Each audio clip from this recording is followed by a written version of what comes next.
Bonjour, good morning, buenos días. I'm Guillermo. Je suis Guillermo de los Reyes. Je vais parler donc en anglais. Moi, je peux aussi vous parler en espagnol. Je suis professeur à l'Université de Houston. Je suis un des vice-présidents de l'organisation de Policy Studies, études politiques. Donc, c'est un plaisir de présider ce panel aujourd'hui. Nous allons commencer avec le professeur Peter Lanchidi. C'est un professeur assistant permanent à l'Institut d'histoire de l'art à l'université ELTE de Budapest. En tant que boursier Azrieli, il a obtenu son doctorat au département de la pensée juive de l'université Ben Gurion à Beersheva. Avec une formation en histoire de l'art et en esthétique à Budapest et en études juives, un master qu'il a obtenu de Stockholm et Heidelberg. Ses recherches se concentrent sur l'interface entre la franc-maçonnerie et la Kabbale dans le matériel visuel au XIXe siècle et ses contextes historiques et culturels. Je suis également membre du conseil de Rhinelag, un des journaux maçonniques, et il contribue fréquemment. Le sujet de son article est donc Sapientia Generalis, de la Christologie à la tolérance en passant par la franc-maçonnerie. Merci beaucoup, c'est un honneur d'être devant vous aujourd'hui, devant ce public distingué. Donc je vais commencer ma présentation. En 1843, à Paris, David Rosenberg, un rabbin franc-maçon, a publié une lithographie intitulée Sapientia Generalis, accompagnée d'un volume explicatif. L'œuvre, que l'on croyait perdue, est une copie d'un ouvrage christologique de 1679 d'un moine capucin, Esprit Sabatier, intitulé Idealis Umbra Sapientiae Generalis, qui veut dire l'ombre idéale de la sagesse universelle. L'ouvrage, imprimé en gros caractères, présente de manière systématique le résumé de la connaissance universelle à travers des centaines de symboles, de figures allégoriques et de petites scènes narratives disposées dans un diagramme concentrique en forme de mandala. Au centre visuel et conceptuel de cette lithographie encyclopédique méticuleusement structurée se trouve le Christ en croix. Une telle œuvre de la main d'un rabbin n'est pas seulement surprenante, elle est même étonnante. Dans mon exposé, je présenterai d'abord l'œuvre d'art originale, puis je parlerai de la lithographie du rabbin Rosenberg et ses explications. Je montrerai comment la franc-maçonnerie détient la clé de l'énigme intrigante de la raison pour laquelle le rabbin a publié cette œuvre christologique. Et je développerai le recadrage de l'opus par Rosenberg. L'auteur de l'Idealis Umbra Sapientia Generalis, le capucin français Esprit Sabatier, est né vers 1604 et mort en 1676. Son œuvre majeure fut cependant publiée à titre posthume en 1679 à Paris, accompagnée d'une explication en latin et de sa traduction en français, l'ombre idéale de la sagesse universelle. L'édition, et selon toute vraisemblance la traduction de l'explication en français, a été supervisée par le père François-Marie de Paris, ami et confrère capucin de Sabatier. L'ouvrage, dédié au Christ, au pape et au roi, a été imprimé pour la première fois en avril 1779 et présenté à Louis XIV. Il est resté exposé pendant tout le mois d'avril dans la chambre du roi Soleil. L'œuvre est également envoyée à Rome, où elle est présentée en septembre au pape Innocent XI. Sa sainteté a reçu ce présent avec beaucoup de joie et de bienveillance et n'a pas moins admiré le travail et l'esprit de cette pièce qu'elle en a loué l'invention. Le fait qu'une grande copie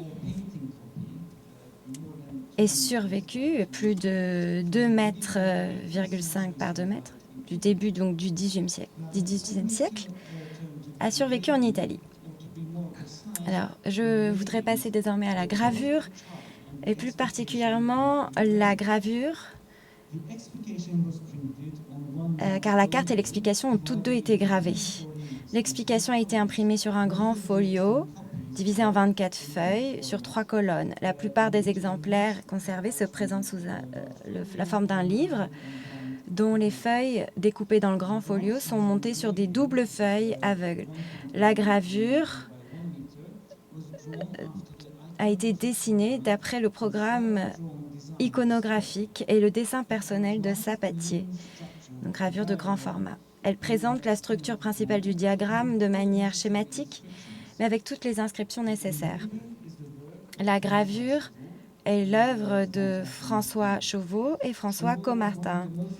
Chauveau est un des artistes français les plus remarquables du XVIIe siècle, membre de l'Académie et graveur du roi.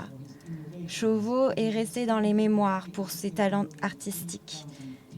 On estime qu'il est l'auteur de plus de 3000 pièces, cartouches, vignettes, frontispices, etc., dont plus de 1600 gravures.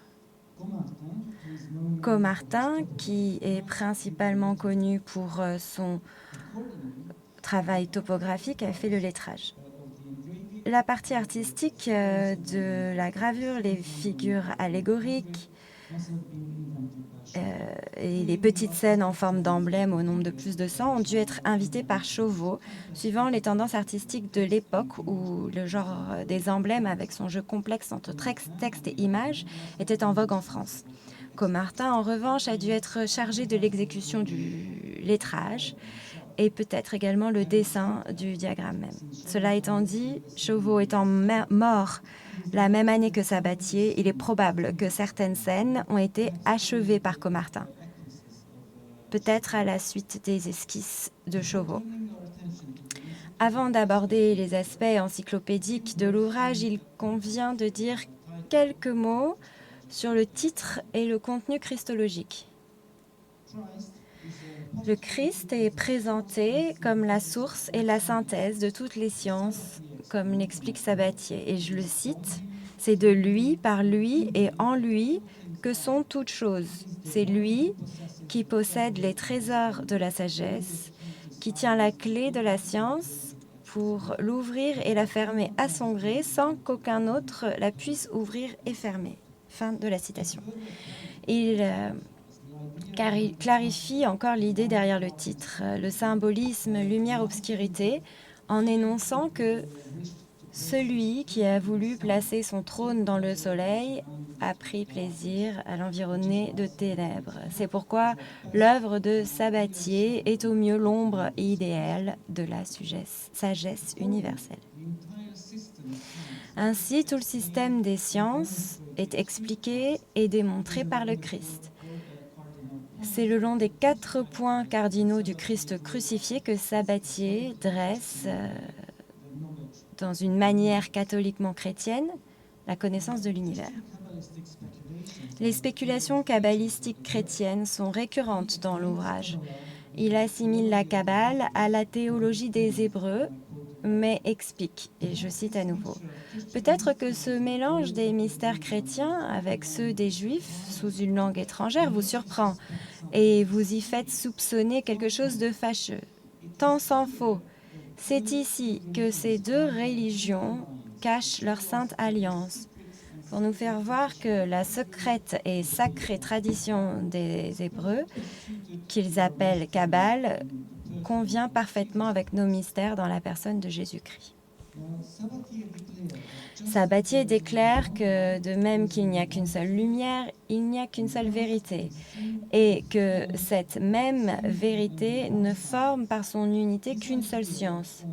Cette idée constitue la base de son système global de sciences, qu'il qualifie d'encyclopédie catholiquement chrétienne. La grande entreprise encyclopédique de Sabatier était un produit des efforts intellectuels de son temps, captivé par la recherche de la sagesse universelle.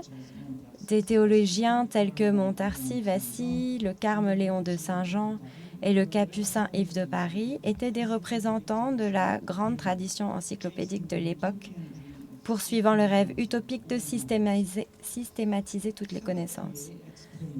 Sabatier explique que tout mon but est de réduire la multitude des sciences qui divisent cette unité de la sagesse universelle en autant de morceaux à une seule, ou de toutes leurs méthodes différentes n'en composer qu'une. Il s'agit en fait d'une espèce de méthode générale pour toutes les sciences. Parmi toutes les branches des sciences, Sabatier en distingue 4 qui sont les mères et les reines des autres. La métaphysique, la morale, la physique et l'idéolosphychie. Cette dernière est son invention de Sabatier qui lui confère une position particulière. L'idéolosophie les regarde toutes les sciences comme ses filles parce qu'elles en sortent et en descendent toutes de part et d'autre. Le trait le plus distinctif de l'œuvre encyclopédique de Sabatier est son aspect visuel. La conception des diagrammes de Sabatier témoigne clairement de son origine lulliste, puisqu'elle inspire des diagrammes de Lulle et de leurs caractéristiques mémotechniques. D'ailleurs, la bibliothèque de l'un des grands lullistes français, Montarcy, mentionné plus haut, comprenait 3 copies manuscrites des œuvres de Lulle qui avaient appartenu à Sabatier. Il est à noter que Sabatier a fait de Lulle le patron de l'idéolophysie, la science des sciences. Le diagramme a également été qualifié de carte par les contemporains. Sabatier lui-même a également qualifié son diagramme de plan et de carte. Cette caractéristique de carte mentale du diagramme est joliment résumée dans la façon dont le moine capucin a formulé l'un de ses avantages. Il fournit un chemin facile à chaque science. Et en effet, l'ouvrage a été loué pour le soulagement de la mémoire par l'ordre et l'économie qui règnent dans ce bel ouvrage. Avant d'aborder l'œuvre du rabbin Rosenberg, permettez-moi de dire quelques mots sur lui. David Rosenberg est né en 1793 à Tokaj, capitale de la célèbre région viticole hongroise. Il a été rabbin en terre allemande pendant plus de 10 ans, où en plus d'enseigner le dessin aux enfants, il a appris le métier de lithographe, qui allait devenir la technique d'impression phare du XIXe siècle. En 1827, il s'installe aux Pays-Bas, où il est initié à la franc-maçonnerie. Et en 1830, il s'installe à Paris, où il reste jusqu'en 1844. Il trouve un emploi au département des étangs, des cartes géographiques et des plans de la Bibliothèque royale, où il est chargé de la réduction de cartes et de divers travaux topographiques et calligraphiques. C'est à Paris que ses carrières maçonniques et artistiques, qui ne sont pas sans rapport l'une avec l'autre, prennent leur essor. Il devient membre de la célèbre loge des Trinosophes, puis d'une loge d'aristocrates, la loge des Chevaliers croisés. C'est surtout avec ses lithographies kabbalistico-maçonniques qu'il se fait connaître. Nous avons d'ailleurs la chance d'avoir un de ses chefs-d'œuvre ici, avec nous, en chair et en os, qui vient des archives du Grand Orient. Donc pendant 1 minute, je vais vous montrer cette archive. Merci Pierre.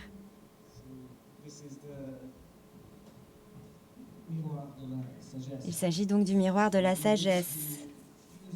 Ici, il fait fusionner la kabbalistique et la franc-maçonnerie. Et on le retrouve donc fusionné au centre. Je vais attendre 1 minute que vous puissiez l'admirer. Je vois que ça détourne votre attention pour de très bonnes raisons.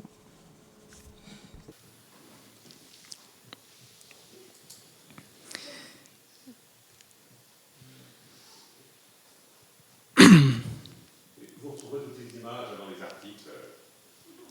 Ouais.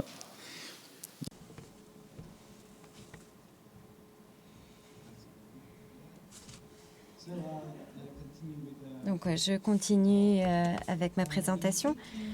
En 1842, Rosenberg fut envoyé en mission diplomatique à Londres pour aider à la conclusion d'une alliance entre la Grande Loge de France et la Grande Loge unie d'Angleterre. La mission n'aboutit pas. Cependant, elle est couronnée de succès sur le plan personnel. Le rabbin a la chance de rencontrer le grand maître de la Grande Loge unie d'Angleterre, son Altesse royale, le prince Auguste Frédéric, duc de Sussex, qui était un hébraïsant bien connu. Rosenberg présente au duc sa dernière lithographie intitulée « Aperçu de l'origine du culte hébraïque », pour laquelle le duc exprime son approbation sans réserve. De plus, son Altesse royale a même suggéré à Rosenberg un autre sujet propice à son art, la Sapientia Generalis. En effet, l'intérêt maçonnique pour la Sapientia Generalis est attesté par plusieurs sources. Le souverain chapitre métropolitain, un organisme créé en 1788 pour administrer les hauts grades, en possède un exemplaire. Il existe également une copie de l'explication de Sabatier qui est estampillée du dispositif triangulaire du rite écossais philosophique, un système maçonnique à orientation alchimique. Un autre exemplaire se trouvait dans la bibliothèque de Gayata qui fonda en 1887 l'ordre kabbalistique de la Rose-Croix. D'ailleurs, il y a également une copie, ou en tout cas la partie supérieure de l'original et de l'impression originale de Sabatier dans les archives du Grand Orient. Dès son retour à Paris, Rosenberg se met au travail. La lithographie est prête en septembre 1843. Les différences les plus frappantes entre la gravure de 1679 et la lithographie de Rosenberg sont le cadre et la couleur. Les quatre côtés et les angles de la structure en forme de portail présentent différents thèmes et éléments architecturaux reliés entre eux. En haut, on voit une sphère céleste avec la lettre Yod en son centre, sous laquelle Dieu est représenté. Sur les deux côtés, les quatre éléments sont représentés par des figures allégoriques ressemblant à des poteaux. En bas, on distingue une sphère terrestre et une femme. La mère universelle, flanquée des représentations des 4 saisons. La partie droite de la bordure est consacrée à la création. Les figures allégoriques de la femme et de l'homme, debout sur les sphères terrestres et célestes, sont représentées et le fruit de leur amour, un nourrisson à l'intérieur. En haut et en bas figurent les 12 signes du zodiaque. Le thème de la partie gauche est le soleil. Son mouvement annuel est projeté sur le mur à l'intérieur d'une structure orientalisante. Au-dessus et en dessous, on peut voir les figures allégoriques et les symboles des planètes et des comètes récemment découvertes. Dans les ceci est exposé aux 4 coins. Les temples des religions juives, indiennes, égyptiennes et chrétiennes sont exposés aux 4 coins et portent des inscriptions ternaires. L'explication de Rosenberg, à quelques exceptions près, est une copie conforme du texte de Sabatier, complétée par une préface et une introduction. Et ce sont les parties les plus intéressantes de l'explication du rabbin. Il commence par quelques réflexions sur l'objectif et l'histoire de la philosophie et sur les efforts de l'homme pour acquérir la connaissance. L'un des moyens par lesquels on croyait pouvoir atteindre cette connaissance, écrit Rosenberg, était la contemplation de l'être absolu et infini. Il écrit que le père Sabatier a suivi cette voie et a trouvé la vraie source, la Judée. C'est en fait le point de départ de toutes les doctrines religieuses du monde moderne. Mais tout en adhérant à ces idées, Sabatier a dû les rejeter en raison du climat intellectuel intolérant. À partir de là, Rosenberg réfléchit aux questions de l'intolérance et de la tolérance et pose la question. La religion professée nous rend-elle différents par essence et par nature?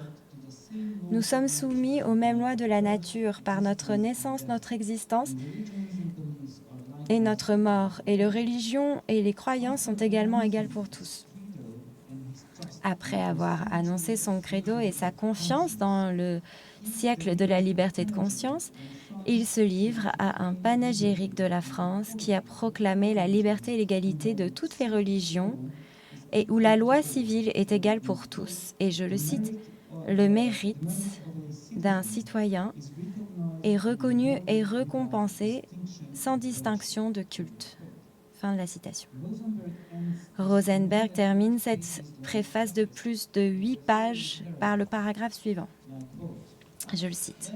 « Espérons que ce système, qui s'allie si bien avec celui de Sabatier, se répandra bientôt partout, qu'un jour toutes les distinctions de culte disparaîtront complètement de la surface de la Terre et que la liberté de conscience et l'égalité des droits brilleront d'un éclat inaltérable. Oui, voilà l'objet de nos vœux les plus ardents. Puisse le Dieu Tout-Puissant daigner permettre qu'il s'accomplisse bientôt. » En d'autres termes, Rosenberg a encadré le travail de Sabatier avec un discours du XIXe siècle.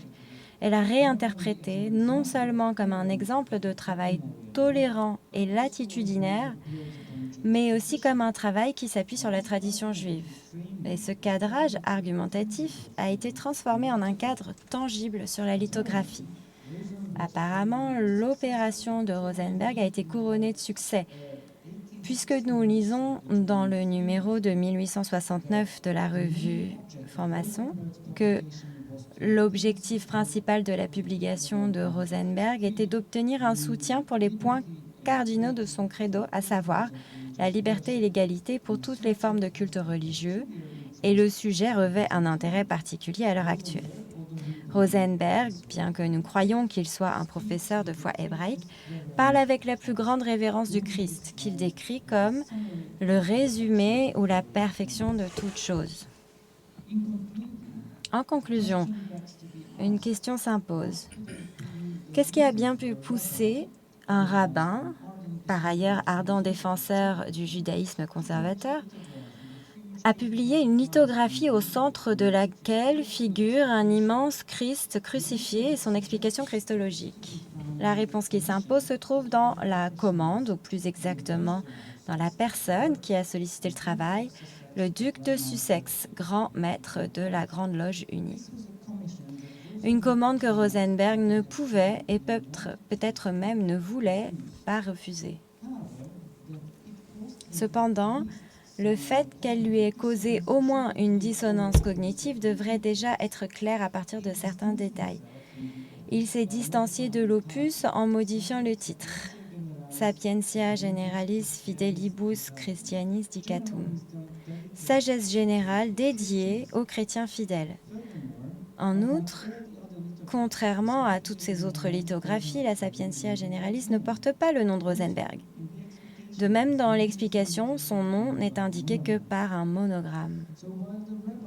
Bien que le rabbin ait vécu une vie assimilée à Paris, qu'il ait embrassé les valeurs civiques progressistes de la France et qu'il ait considéré la franc-maçonnerie comme la sentinelle de la civilisation, son attitude tolérante avait des limites. La publication de l'œuvre christologique d'un moine capucin le met mal à l'aise. Merci pour votre attention.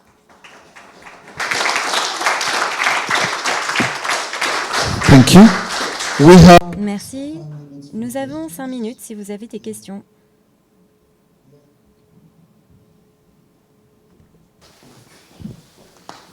Oui, moins des questions que des compléments ou des remarques sur Rosenberg, que je connais moins bien que Peter, mais que j'ai vu dans un contexte maçonnique. Alors, premier point, le duc de Sussex, il est dans l'histoire de la franc-maçonnerie aussi connu pour son philosémitisme, et même de son vivant, certains se demandaient s'il ne s'était pas converti secrètement au judaïsme. Donc il y a vraiment un très fort philosémitisme du grand maître de la Grande Loge unie d'Angleterre. Ça, c'est le premier point. Et un deuxième point, sur ces relations curieuses de Rosenberg avec le christianisme, c'est des relations qui se sont posées avant même la réalisation de cette estampe, puisque Rosenberg était membre de l'Ordre du Temple.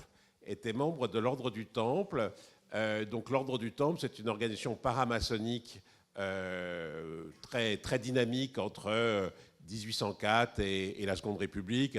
Ça finit au début du Second Empire. Et cet Ordre du Temple, les Templiers, ils sont quand même chrétiens. Alors, l'Ordre du Temple avait des conceptions, et c'est ça qui est intéressant, très larges du christianisme. En fait, ils étaient un peu unitariens, Jésus était un grand prophète, etc., etc. Mais Rosenberg a été, et le fait, par exemple, qu'il soit dans cette loge des Chevaliers Croisés, ça correspond à des débats au sein de l'Ordre du Temple, puisqu'il y avait la loge traditionnelle de l'Ordre du Temple, c'était les Chevaliers de la Croix au Grand Orient, et puis ils se sont disputés pour une raison X ou Y, et un certain nombre sont partis, ne pouvant plus être au Grand Orient, ils ont été à la Grande Loge, et ils ont fait les Chevaliers Croisés. Et dans ce contexte maçonnique, il y a aussi des éléments sur les rapports de Rosenberg au christianisme. Enfin, c'est vrai qu'à partir du moment où on considère que Jésus est un prophète, c'est moins problématique. Voilà. Et puis, dernière chose, sur peut-être, alors on ne sait jamais dans quel sens se fait la relation, mais l'un des maçons très actifs dans ce mouvement maçonnique néo-templier, c'était l'un des conservateurs de la Bibliothèque nationale. Donc c'est peut-être que c'est la relation de Rosenberg avec ce frère, dont j'ai oublié le nom, mais qui l'a conduit à suivre la scission des Chevaliers Croisés. Mais donc sur la question très compliquée de la relation de Rosenberg avec le christianisme, il y a cette histoire de l'Ordre du Temple en France dans les années 1830-1840 qu'il faudrait creuser, enfin en tout cas qui est très curieuse. Merci. Other questions? D'autres questions? Oui, un paradoxe quand même quand on voyait la volonté de liberté de conscience de cette personne et qui nous finit par au nom du Dieu Tout-Puissant dans le petit texte qui était affiché. C'est absolument paradoxal par rapport à nos yeux d'aujourd'hui qui, quand on dit qu'on veut la liberté absolue de conscience, justement, c'est la liberté absolument de croire ou de ne pas croire en aucune divinité également. Donc on voit aussi, on a l'impression qu'il y a une dichotomie et une contradiction dans ce texte-là, avec nos yeux d'aujourd'hui, bien sûr. Yes. Oui, effectivement. Ce qu'il y a d'intéressant avec cela, d'une part, le fait de valoriser l'égalité, et d'autre part, parfois c'est implicite, parfois c'est explicite, et il fait la promotion de cette origine juive de la franc-maçonnerie dans ses récits. Et ça doit être perçu dans un contexte plus large, surtout par rapport à ce qu'il se passe en territoire allemand où les juifs sont exclus des loges. Même les francs-maçons n'ont pas le droit de visiter les loges. Donc, ce qui peut expliquer certaines des lithographies qu'il a faites. Ce sont ces déclarations puissantes contre les Allemands. Comment est-ce que dans un temple de la tolérance, une telle intolérance peut avoir lieu? Quel type d'obscurantisme peut être la cause de cela? On se trouve sous l'éclat de l'étoile montante et autant d'obscurantisme a lieu. Donc il critique fortement les loges allemandes. Et en contraste, il fait l'éloge de la franc-maçonnerie dans un pays comme la France, la Belgique.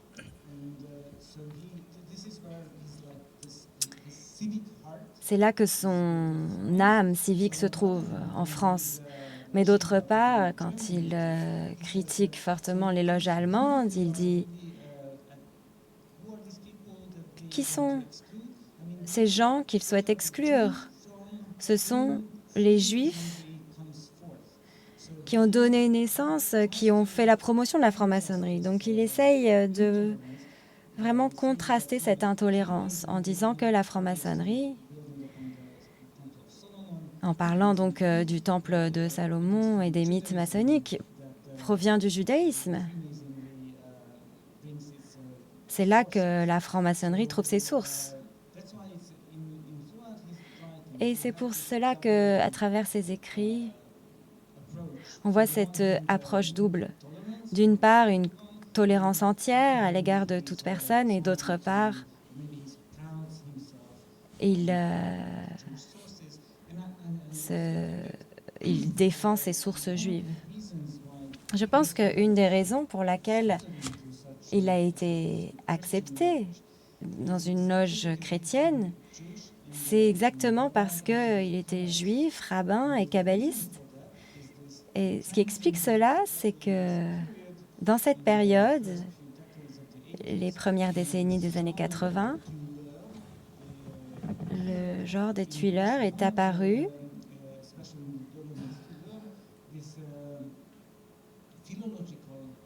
Et cette partie philologique était fortement prononcée. Il essayait de comprendre, d'expliquer la signification d'origine des mots hébraïques au sens maçonnique.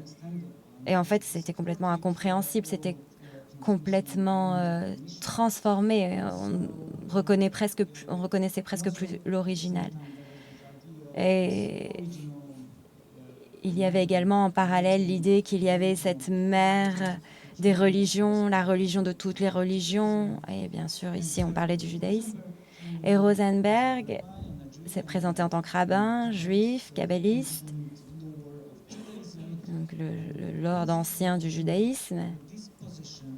Et c'est dans cette position que lui et son œuvre ont promis une certaine clarté qu'il pouvait apporter, ces idées originales qui pouvaient être clarifiées dans ses travaux.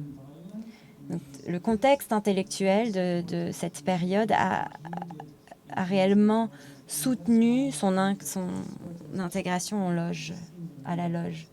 Et vous avez vu dans le miroir de la sagesse, cela a été extrêmement bien reçu, accepté. Et c'est pour cela qu'on y a fait référence à de nombreuses reprises plus tard. Ce n'est pas l'original ici. L'original est en dorure, elle est magnifique, elle brille de tout feu. Et il y a eu d'autres impressions qui ont été effectuées après, qu'on peut retrouver en anglais, dans les archives, en Angleterre, aux États-Unis et dans d'autres endroits. Merci. Nous allons continuer avec notre prochain orateur, Jean-Luc Lebras, qui est professeur agrégé de géographie. Il a été conseiller culturel au Gabon de 1984-1989, en Côte d'Ivoire 1989-1993, chef de mission de coopération en Guinée équatoriale 1998-2001, en République centrafricaine 2001-2005, puis au Sénégal 2007-2012. Il est membre de l'Institut des études maçonniques et des recherches, membre de l'Arapagus du Conseil suprême du Grand Orient de France. Il a publié des livres, des biographies, de nombreux articles essentiels à la franc-maçonnerie et un sur la Constitution ancienne. Jean-Luc, la parole est à vous et tout est prêt pour vous. La présentation sera en français.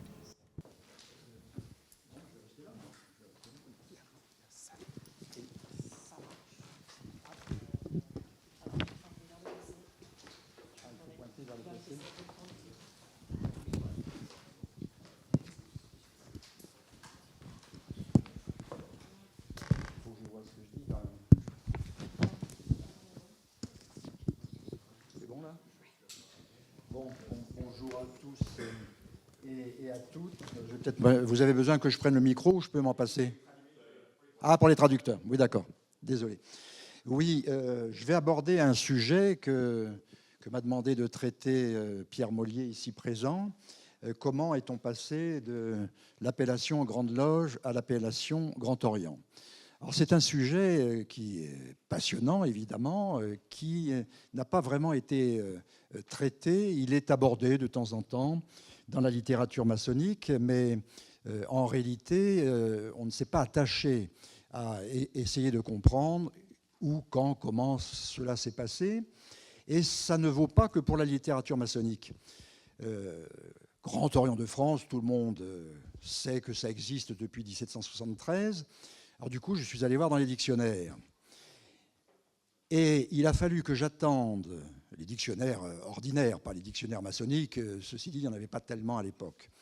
Et dans les dictionnaires ordinaires, il a fallu que j'attende 1872 pour que l'on traite de la particularité du mot Orient en maçonnerie dans le grand Larousse universel du XIXe siècle. 1872, donc un siècle après, on commence à parler de l'approche maçonnique du terme Orient.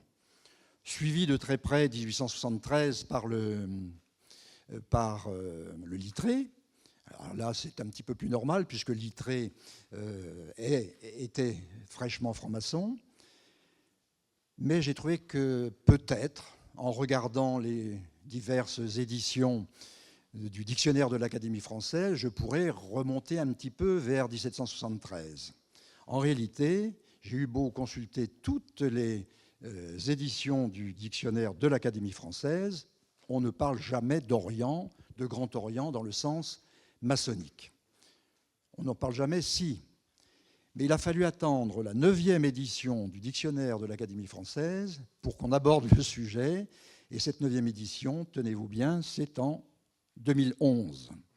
Donc jusqu'en 2011, Grand Orient, Orient éternel, tout ça n'existait pas dans le dictionnaire de l'Académie française.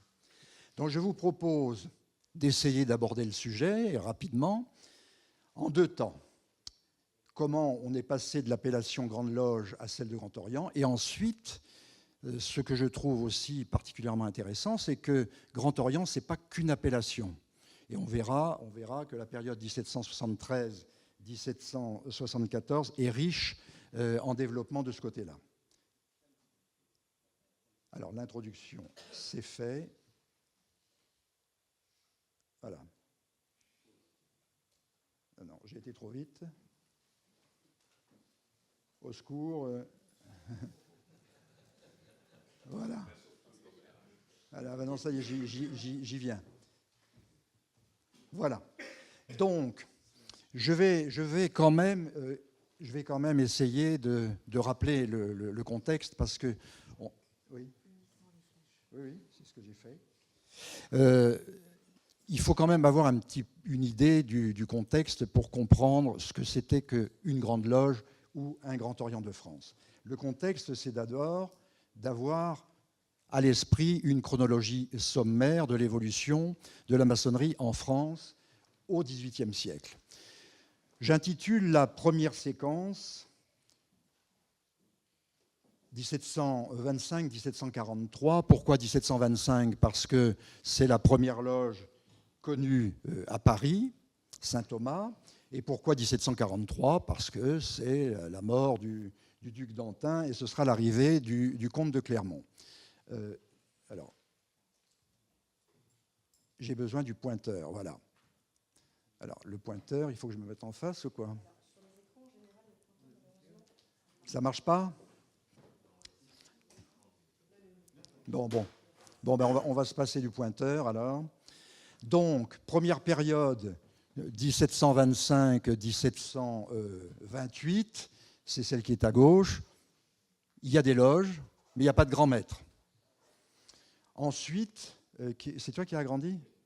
Ensuite, deuxième temps, 1728-1737, il y a des loges, il y a des grands maîtres. La particularité de ces grands maîtres, c'est qu'ils ne sont pas français. C'est le duc de Wharton qui a été grand maître de la Grande Loge de France et qui est le premier grand maître de la maçonnerie française. Puis Maclean et Derwentwater. Des grands maîtres, pas nécessairement avec une administration telle qu'on la connaît aujourd'hui avec la Grande Loge. Pas beaucoup de différence non plus avec l'apparition du duc d'Antin en 1738 qui inaugure la série des grands maîtres français. Le duc d'Antin, le comte de Clermont, puis le duc de Chartres, futur duc d'Orléans. Particularité de ces 3 grands maîtres français, c'est que tous les 3 descendent directement de Madame de Montespan. Le duc d'Antin est l'arrière-petit-fils de Madame de Montespan.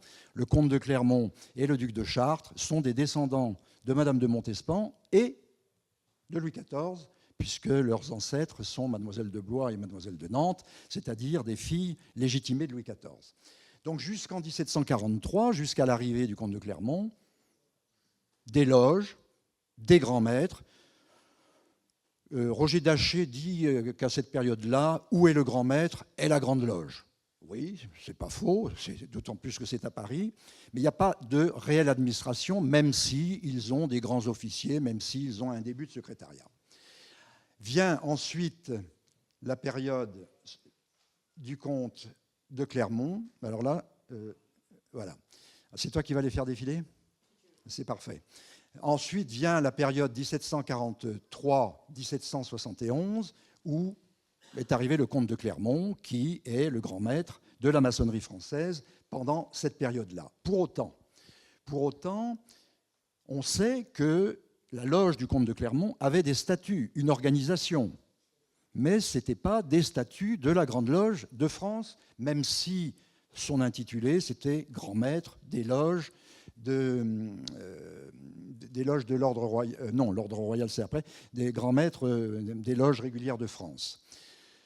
Il faudra attendre les années 1760 pour voir apparaître une organisation sur la base de statuts et de règlements qui sera une organisation double. C'est-à-dire que la Grande Loge aura ses premiers statuts en 1763 et un petit peu auparavant, une autre Grande Loge déjà dissidente, la Grande Loge de Pény, s'était dotée de statuts. À peine ces statuts en 1763 sont-ils élaborés qu'en 1766-1767, la Grande Loge est suspendue. Donc il faut avoir ça à l'esprit, parce que quand on parle de Grande Loge et quand on veut se référer à une Grande Loge de France qui aurait existé depuis 1728, pour essayer d'être le premier de la classe dans la hiérarchie chronologique de la maçonnerie française, ça n'a aucun sens. Troisième diapo, la diapo d'après. Alors la diapo d'après, c'est celle qui va nous intéresser, puisque c'est à cette période-là, 1771-1773, que va s'élaborer le Grand Orient de France en quelques années. Alors, 1771, le grand maître, le comte de Clermont, est décédé. Il est décédé le 16 juin 1771. Très rapidement, dès le 21 juin, sont convoqués les vénérables des loges parisiennes. Et dès le 24, il propose, spontanément, entre guillemets, de se doter d'un nouveau grand maître qui sera le duc de Chartres, futur duc d'Orléans, futur Philippe Égalité, dont on a parlé tout à l'heure dans le temple Groussier. Cette grande loge de France qui avait été suspendue et qui est reconstituée va très vite perdre son intitulé pour devenir Grande Loge nationale. J'y reviendrai tout à l'heure. Et de cette Grande Loge nationale, même de France d'ailleurs, de cette Grande Loge nationale de France va être issu le Grand Orient de France. Mais il faut, tu diminues le...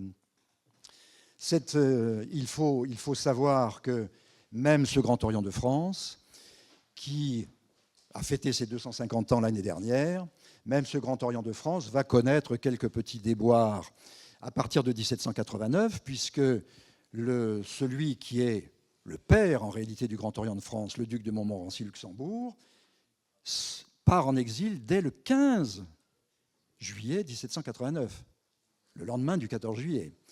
Et le duc de Chartres, là j'ai mis décédé, il a été guillotiné, le duc de Chartres, en 1793, on en a parlé ce matin aussi, le duc de Chartres, 1, démissionne de la maçonnerie, 2, ça ne l'empêche pas d'être guillotiné cette même année 93, et il faudra attendre 1799 pour que une grande loge dissidente, apparue en 1773 aussi, la Grande Loge de Clermont, s'unisse avec le Grand Orient de France, et depuis 1799, c'est comme ça que ça existe. La suite.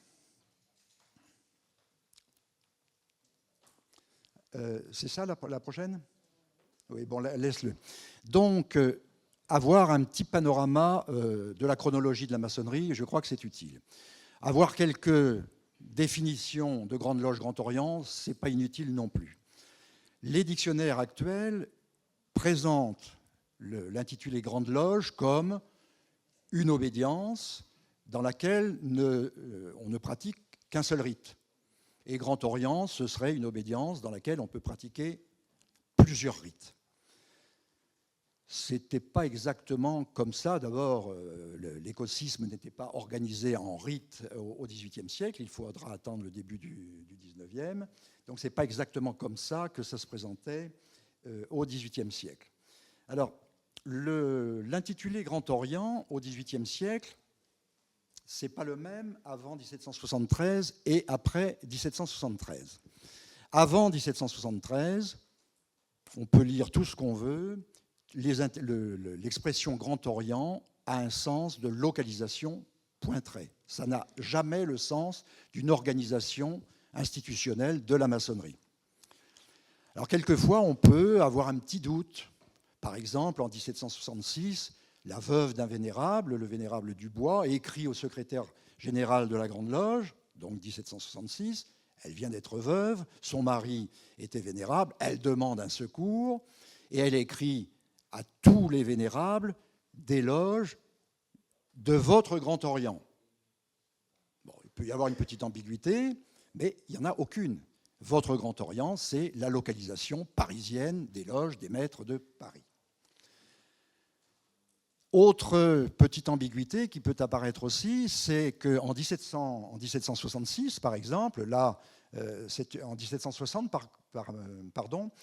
on a la copie du registre de la Grande Loge des Maîtres de l'Orient de Paris, en 1760, dite de France, de l'Orient de Paris, ça veut bien dire une localisation, dite de France, ça veut dire que ce n'est pas la Grande Loge de France. Ensuite, voilà.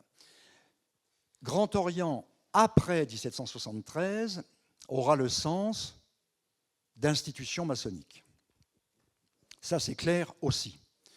C'est clair dans les textes, mais ce n'est pas clair pour tout le monde lorsque les maçons sont un petit peu éloignés de la France. J'ai retrouvé, par exemple, dans les archives d'une loge de la Guadeloupe, qu'elle continue d'écrire à Paris, de 1775 à 1785, elle écrit à la Grande Loge de France, à la Grande Loge nationale de France. Alors on se pose un peu la question, mais quand on lit les courriers qu'elle adresse à cette Grande Loge nationale de France, à cette Grande Loge de France, elle dit qu'elle s'adresse précisément au baron de Toussaint. Et dans la mesure où elle s'adresse au baron de Toussaint, et quand on sait que le baron de Toussaint a été désigné comme le secrétaire général de la Grande Loge nationale de France en 1773 et qu'il est resté le secrétaire général du Grand Orient de France, on sait que cette confusion langagière ne signifie rien non plus. Alors dans le vocabulaire, il faut aussi avoir à l'esprit que la société maçonnique, la composition de la maçonnerie française pouvait aussi être exprimée de diverses façons. Dans les textes, on voit apparaître société, on voit apparaître fraternité, on voit apparaître ordre. Tout ça, c'est avant 1773, même si on le retrouve un petit peu encore après 1773, parce que l'intitulé que l'on donne au grand maître, le duc de Chartres, en octobre 1773, c'est grand maître de l'ordre royal de France. Donc il y a encore ordre. Mais en réalité, le mot qui sera le plus volontiers utilisé pour désigner la société maçonnique, ce sera corps maçonnique à partir de 1773. Alors, autre ambiguïté que l'on peut trouver aussi, je vous ai dit en 1773, dans le prolongement de la régénération de la Grande Loge de France qui avait été suspendue en 1767 et qui avait été réactivée en juin 1773, il y a eu donc une Grande Loge nationale de France qui est à l'origine du Grand Orient de France. Et j'ai aussi suggéré qu'il y a eu une dissidence. Pendant cette période 1773, une majorité s'est déclarée pour le Grand Orient.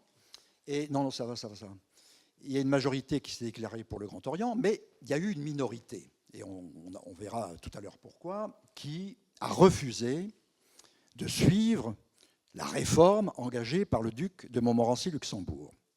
Cette minorité est à l'origine de la Grande Loge de Clermont, qu'on a appelée aussi Grand Orient de Clermont.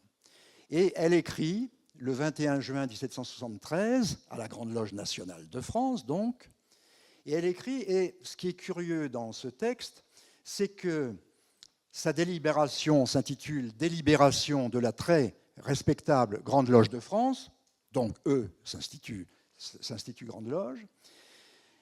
Elle se considère aussi, les officiers qui écrivent, comme nous, officiers et maîtres du Grand Orient de France, deuxième expression, dans la même lettre quand même, et elle tacle ensuite sur tous les provinciaux, les vénérables des provinces, elle les tacle en les traitant de... Ils se sont réunis sous le nom de Grande Loge nationale. Donc, dans la même lettre, on a trois expressions différentes, ce qui ne facilite pas l'étude de cette transition. Tu passes ensuite. Alors, il n'empêche que cette transition, aujourd'hui, je pense qu'on retient comme date de naissance du Grand Orient de France, octobre 1773. C'est plus compliqué que ça. C'est plus compliqué que ça parce que, avec ce chronogramme, on voit que pendant cette période qui a duré du 5 mars 1773 au 1er septembre 1773, on a utilisé souvent, indifféremment, Grande Loge nationale de France ou alors Grand Orient de France. Indifféremment, pas tout à fait. C'est pour ça que le chronogramme est de plus en plus foncé, parce qu'il y a une évolution que j'ai relevée dans les procès-verbaux de cette période. Le 17 avril 1773, c'est le premier compte-rendu qui est validé par le baron de Toussaint. C'est la première fois qu'il signe par amendement du Grand Orient de France. Auparavant, c'était par amendement de la Grande Loge de France. Mais ça ne fait pas le Grand Orient de France pour autant. C'est la première apparition. La deuxième apparition, c'est le sceau. La première occurrence du sceau du Grand Orient de France, que je trouve, c'est le 2 juin 1773. La deuxième que j'ai trouvée, c'est le 5 juillet 1773. C'est à l'occasion donc des assemblées de la Grande Loge nationale. Une date qui est retenue par plusieurs historiens comme création du Grand Orient de France, c'est le 26 juin 1773. Pourquoi ?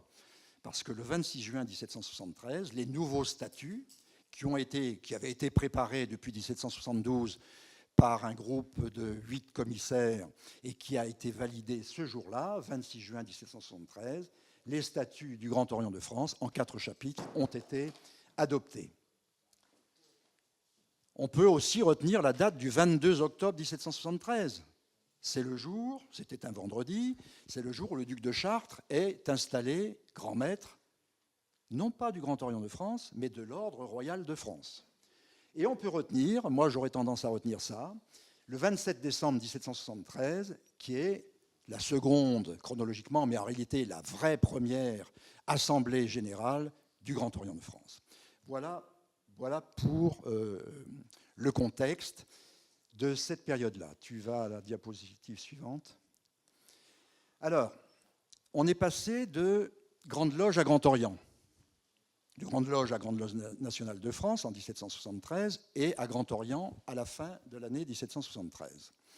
Mais Grand Orient, ça n'est pas qu'un intitulé, parce que la révolution qu'a constitué l'apparition du Grand Orient de France, ce n'est pas une révolution juste d'étiquette et d'intitulé, c'est beaucoup plus profond que ça. D'ailleurs, au passage, je reviens à la Grande Loge nationale de France, elle s'est réunie le 5 mars.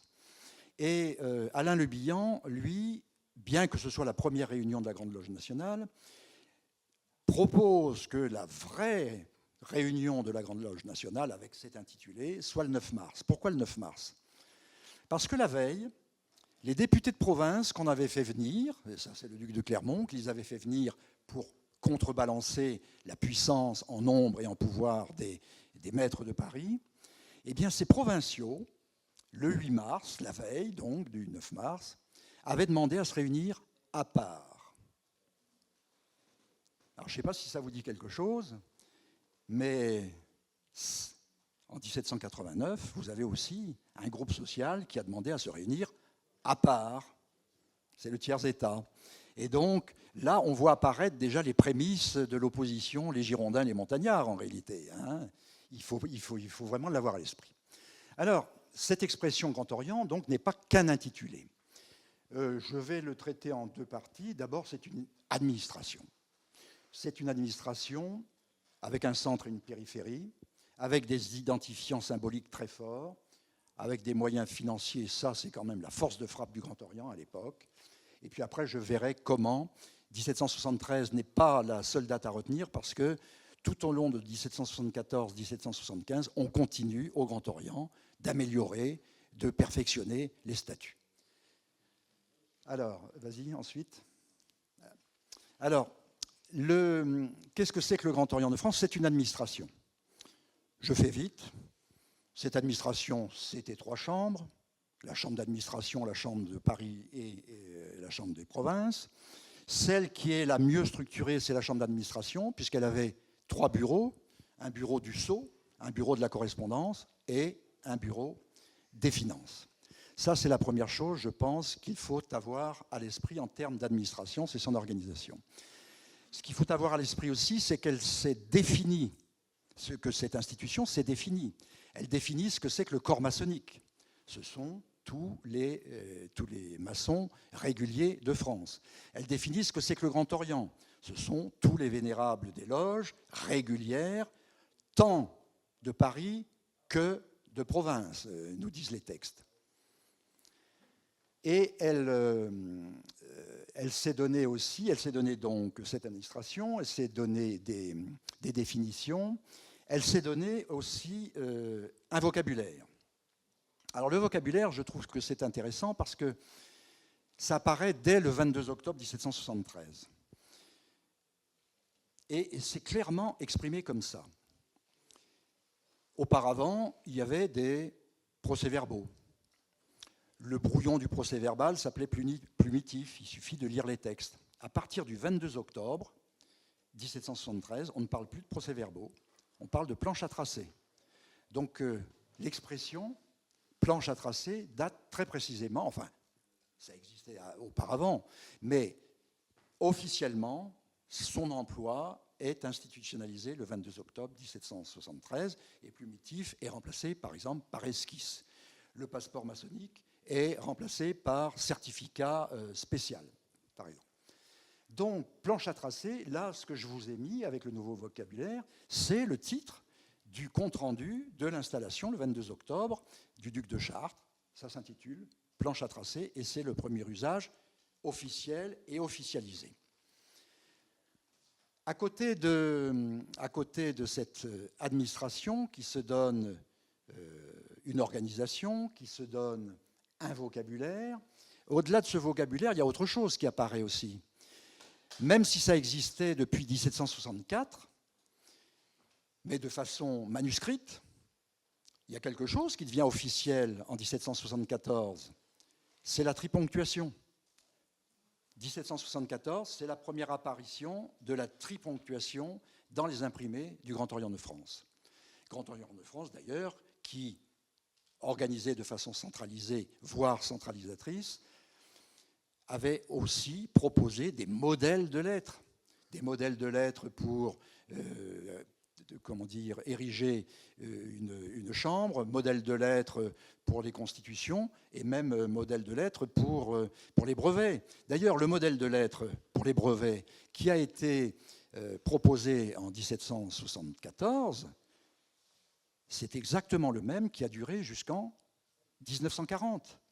On n'a pas changé pendant deux siècles.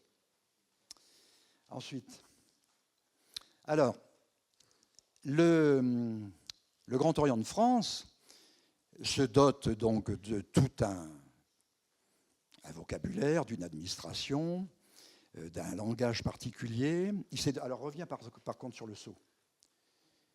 Il s'est doté aussi d'un sceau. Alors, je vous ai dit que la première apparition du sceau, je la trouve dans les comptes rendus de la Grande Loge nationale, le 2 juin 1773. Alors, il est très intéressant ce sceau, parce que si vous avez, même si vous ne l'avez jamais vu, le sceau de la Grande Loge, qui était assez récent aussi, qui avait été créé une dizaine d'années auparavant, le sceau de la Grande Loge de France, qu'est-ce que c'était? C'était un ovale dans lequel il y avait 4 lettres entrelacées, GLDF. Rien de maçonnique là-dedans. À partir du moment où il y a un sceau du Grand Orient de France, là, vous retrouvez de la maçonnerie. Parce que vous avez l'équerre, c'est toujours le même sceau qui a un petit peu évolué. Il a mal évolué d'ailleurs. Parce que là, vous avez un sceau où l'équerre fait un angle de 90 degrés. Si vous regardez le sceau actuel du Grand Orient de France, j'ai beau pester contre ça, mais personne ne veut m'entendre. Peut-être qu'à partir d'aujourd'hui, ce sera fait. L'équerre du Grand Orient de France sur son sceau ne fait pas 90 degrés. C'est quand même assez extraordinaire. On a beau me répondre que tout est symbole, moi je veux bien, mais enfin 90 degrés, c'est 90 degrés. Donc là, vous avez l'équerre, le compas, vous avez quand même les 3 fleurs de lys, hein, les 3 fleurs de lys en triangle. On est quand même encore sous la monarchie, ordre royal de France, hein, il ne faut pas l'oublier. Et puis tout ça est enveloppé dans de la végétation, vraisemblablement, des branches d'olivier. Il y a une très belle description de ce premier sceau par Groussier dans les documents qu'il avait rassemblés dans les années 1930. Alors ce sceau, il est aussi intéressant parce que le duc de Luxembourg, le 22 septembre 1773, a écrit une circulaire où il a été clair sur cette affaire. Parce que je vous ai dit tout à l'heure qu'il y a eu quelques dissidents. Les dissidents de la Grande Loge de Clermont ou Grand Orient de Clermont. Pourquoi Grand Orient? C'était pour faire croire qu'il dépendait toujours du grand maître. D'ailleurs, quelques années plus tard, jusque dans les années 1780, dans leur texte, ils se réclament du grand maître, le duc d'Orléans. Dans cette circulaire, donc je reviens au duc de Montmorency-Luxembourg, dans cette circulaire du 22 septembre 1773, il dit clairement que les anciens sceaux ont été abolis. Il emploie une expression forte. Et que celui-ci est le nouveau timbre. Ce n'est pas un sceau en réalité, c'est un timbre. Est le nouveau timbre du Grand Orient de France. Et c'est clair. Et ceci sera accompagné d'ailleurs le 27 décembre, donc cette fameuse date que je vous ai proposée comme début réel de l'activité du Grand Orient de France. Ce 27 décembre, que disent les frères assemblés? Ils disent très clairement qu'il faut ôter toute trace des décisions antérieures du Grand Orient de France. Maintenant, on dirait antérieur au Grand Orient de France, mais on dit précisément ceci. Il faut ôter toute trace. Donc l'explication du passage de Grande Loge à Grand Orient, vous la trouvez là aussi. Ce que dit d'ailleurs le duc de Clermont, il dit qu'il faut abattre l'ancienne construction et en reconstruire une nouvelle. Il le dit très précisément. Donc, en gros, du passé, faisons table rase. Bon, vas-y, celle d'après. Encore, voilà. Donc, le Grand Orient ne s'est pas contenté de se doter d'une administration verticale. Ceci dit, cette verticalité, elle est accompagnée aussi d'une démocratie, il ne faut pas l'oublier, parce que officiellement, en principe, tout ce qui était décidé au Grand Orient de France l'avait été par les assemblées du Grand Orient de France, par des loges devenues souveraines, et en particulier par celles de province. Mais il se dote aussi d'un budget. Et ce budget du Grand Orient de France, je l'ai comparé avec celui, 10 ans plus tôt, de la Grande Loge. Alors, vous me direz, la Grande Loge de France, elle était essentiellement parisienne. Le Grand Orient, il avait vocation à diriger ou à gouverner, comme on dit dans les textes, les loges de toute la France. Mais là, on est au début, quoi. On est en 1775. Et ce que je relève, c'est que les recettes du Grand Orient sont 8 fois et demi supérieures à celles de la Grande Loge. Les dépenses sont 11 fois et demi supérieures. Le solde est 2 fois et demi. Ça veut dire que le Grand Orient dépense. Alors, les recettes. Là, il faut aussi voir une grande différence. Les vénérables, vous savez que les vénérables étaient amovibles, et inamovibles, je veux dire, qu'ils avaient acheté leur charge, qu'ils la monnayaient. Donc les vénérables de Paris avaient fait de leurs ateliers un moyen de se rémunérer. Avec le Grand Orient de France, tout change. Les tarifs sont incroyables. Pour avoir de nouvelles constitutions, c'était 120 livres. Alors il faut que vous sachiez qu'une livre, c'est 12 euros d'aujourd'hui. Vous multipliez 120 par 12, vous voyez ce que représente le prix d'une nouvelle constitution. Les grands officiers, les officiers d'honneur du Grand Orient de France, alors eux, ils étaient taxés à mort. D'abord, on leur demandait de faire un don de bienvenue. 150 livres, multiplié par 12. Et vous aurez des euros. Ça fait beaucoup. Puis une cotisation, 150 livres. Alors le don de bienvenue, c'est une fois pour toutes, mais enfin quand même, la première année, c'est 150 livres de don de bienvenue, 150 livres de cotisation, et en plus, pour les obliger à travailler, des jetons, 56 livres de jetons. Ça fait 356 livres que vous multipliez par 12. Faites le compte, ça fait 4 000 euros. Voilà l'investissement d'un grand officier du Grand Orient de France à cette époque-là.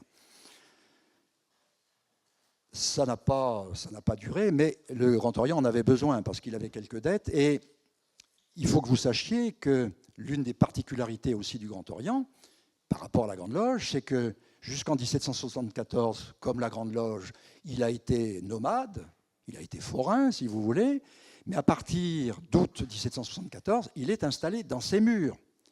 Mais ces murs ne sont pas ces murs, parce que le Grand Orient de France n'avait pas un statut lui permettant d'acquérir de l'immobilier. Donc il était locataire. Et la location de la première adresse, la rue du Pot de Fer de 1774 à 1794, l'ancien noviciat des Jésuites, les Jésuites ayant été chassés une dizaine d'années auparavant de la France par Louis XV, c'était 5 000 livres par an. 5 000 livres multipliés par 12, ça fait 60 000 euros. C'était ça, le budget du Grand Orient de France à cette époque-là. Les loges étaient taxées aussi, mais alors c'était beaucoup moins élevé, c'était 3 livres, donc là, ça se tient. Les frères, je veux dire, pas les loges, les frères. C'était 3 livres. Mais on n'a pas voulu nommer ça taxes, impôts, capitation, quoi que ce soit. Non, on a trouvé un subterfuge, parce que quand même, le don gratuit. Et alors, ce don gratuit, on expliquait que, bon, pour les loges, on a besoin d'argent, donc vous mettrez ce que vous pourrez sans que ça vous gêne. C'est l'expression dans les textes. Donc, don gratuit. Et puis plus loin, on dit, mais vous savez, on a des dépenses qui sont instantes, ça veut dire que incompressibles et qui tombent tous les mois ou tous les ans. Donc la seule remarque que l'on vous fait, c'est qu'il faudrait que les recettes soient aussi instantes, c'est-à-dire qu'elles soient en rapport avec les dépenses. Donc ça, c'est la subtilité de langage. Ils n'étaient pas chez les jésuites pour rien, hein, je pense, parce que ça, c'est de la vraie casuistique, de dire c'est gratuit, mais c'est quand même un petit peu obligatoire. Donc le Grand Orient s'est doté d'une machine de guerre, en réalité, parce qu'à partir de ce moment-là, il avait les moyens de fonctionner. Il avait vu grand aussi, si vous lisez les descriptions des temples décorés pour la réception du grand maître, c'est quelque chose de phénoménal. Hein. Il y a de l'or partout, il y a de l'argent, il y a des candélabres, il y a du cristal, il y a des tentures, il y a du cramoisi, du rouge, du violet, tout ce que vous voulez. C'est quelque chose qui a dû coûter assez cher. D'ailleurs, la première année du budget, en 1774, la première année du budget, le Grand Orient avait 6 000 euros de dette. L'année d'après, au tarif où il a taxé les frères, l'année d'après, il avait divisé sa dette par 2,5. Bon, ça allait. Et donc, le Grand Orient, c'est ça aussi. Ce qui explique, me semble-t-il, quand même, une administration centralisée, forte, avec une correspondance. D'ailleurs, le mot correspondance, il faut aussi l'avoir à l'esprit. Cette correspondance était très bien organisée, puisqu'il y avait un bureau de la correspondance, Mais vous trouverez souvent dans la littérature maçonnique de l'époque que les loges sont appelées loges de la correspondance. On ne dit pas loge du Grand Orient de France, on ne dit pas loge de l'ordre maçonnique de France, on dit loge de la correspondance. Et dans les dictionnaires maçonniques, effectivement, celui de Quentin en 1825 ou celui du Grand Orient en 1921, on dit à peu près que loge de la correspondance égale loge de l'obédience Grand Orient de France. Donc il faut avoir ça aussi à l'esprit, que le vocabulaire, là aussi, a été subverti. Vas-y, celle d'après. Alors, je le disais tout à l'heure, le Grand Orient, ce n'est pas 1773 pour moi. C'est plusieurs dates, et c'est au-delà de 1773. Alors sur ce graphique, je me suis amusé à essayer de cartographier l'activité du Grand Orient de France de 1774 à 1784. Alors, ce que vous voyez de loin, ce sont des histogrammes bleu foncé prolongés par du bleu clair. Ça, vous le voyez. Alors, qu'est-ce que ça représente? Ça représente le nombre d'assemblées du Grand Orient de France pendant cette période. La moyenne était de 14 assemblées par an. Alors, pas l'Assemblée générale nécessairement, hein, mais 14 assemblées par an. Donc, la ligne, là, lorsque c'est désigné en rouge, c'est qu'on est en dessus. La moyenne, c'est ça, 14 là. Alors déjà, donc, vous voyez qu'il y a à peu près 2 temps, à gauche du trait noir que j'ai tracé et à droite. Alors, dans un premier temps, donc de 1774 à 1779 même, ou 78, on voit que l'activité du Grand Orient de France est importante. Mais par-dessus ces histogrammes, je vous ai mis une courbe. Alors comment est-ce que j'ai calculé ça? Il se trouve que le compte-rendu manuscrit des séances du Grand Orient de France, il est toujours de la même écriture. Donc je me suis dit qu'en calculant dans les comptes rendus le nombre de lignes du compte rendu, et à l'intérieur de ce nombre de lignes, le nombre de lignes qui correspondent à des décisions nouvelles du Grand Orient de France, j'arriverai à faire quelque chose d'à peu près cohérent. Et c'est ce que je vous propose là. Et vous voyez qu'à gauche, la courbe, elle est au-dessus de la courbe qui est à droite. Donc pendant toute la période 1774-1777, les réunions du Grand Orient de France ont continué d'aménager les statuts et règlements du Grand Orient de France. On ne s'arrête pas comme ça le 22 octobre 1773. Ça continue. Par exemple, les changements. Alors, il y en a un qui devrait vous interpeller, c'est que le duc de Luxembourg, les 15 officiers d'honneur qu'il avait désignés, étaient inamovibles. C'est un peu en contradiction avec la décision que les Vénés ne sont plus inamovibles et qu'ils seront élus, et de surcroît tous les ans.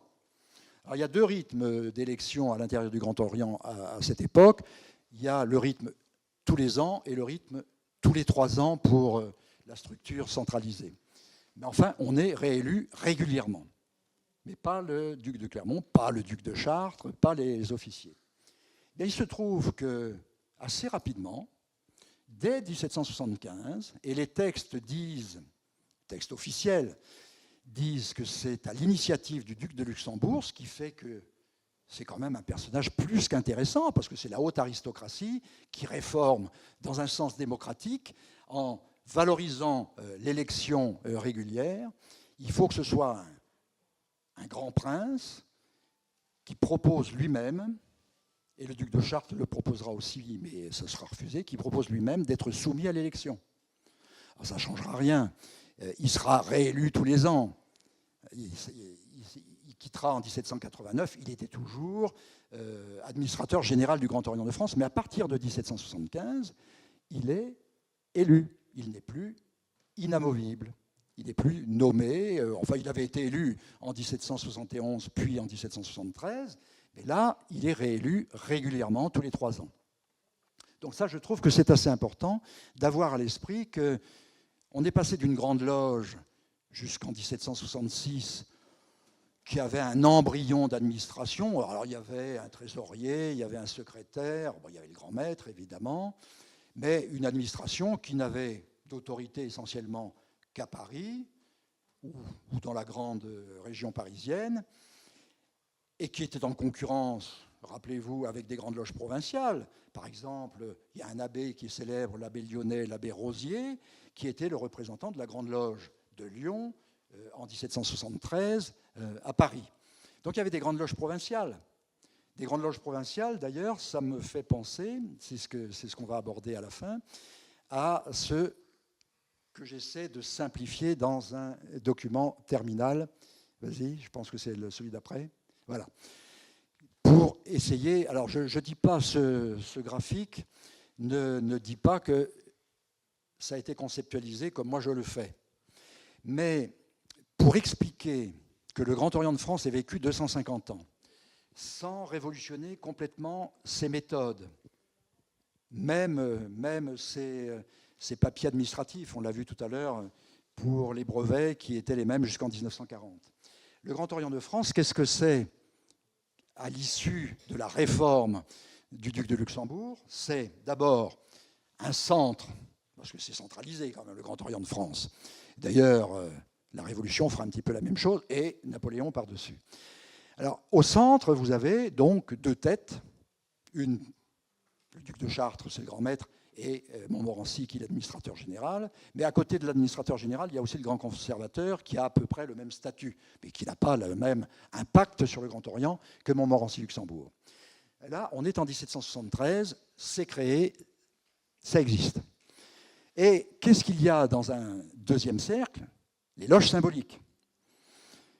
Ça, c'est le coup de force, le coup de génie de Luxembourg, c'est d'avoir associé les provinces.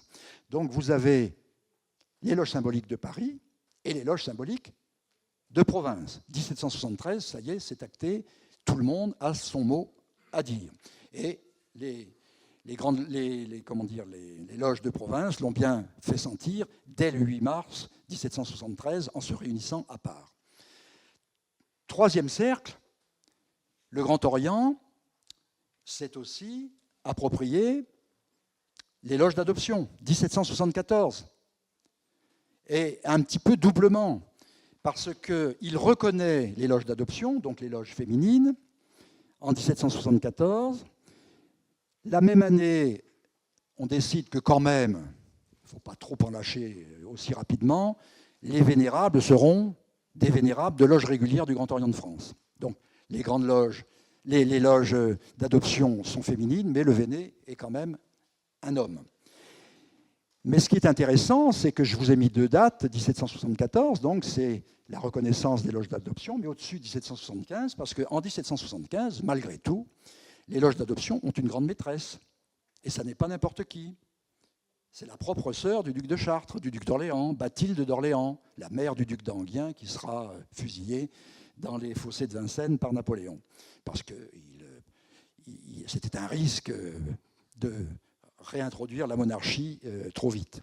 Donc la grande maîtresse, Bathilde d'Orléans, plus ou moins révolutionnaire aussi quand même, est la grande maîtresse des loges d'adoption, et c'est la sœur de Philippe Égalité. Et puis il y a le dernier cercle que j'ai mis en rouge, le Grand Orient.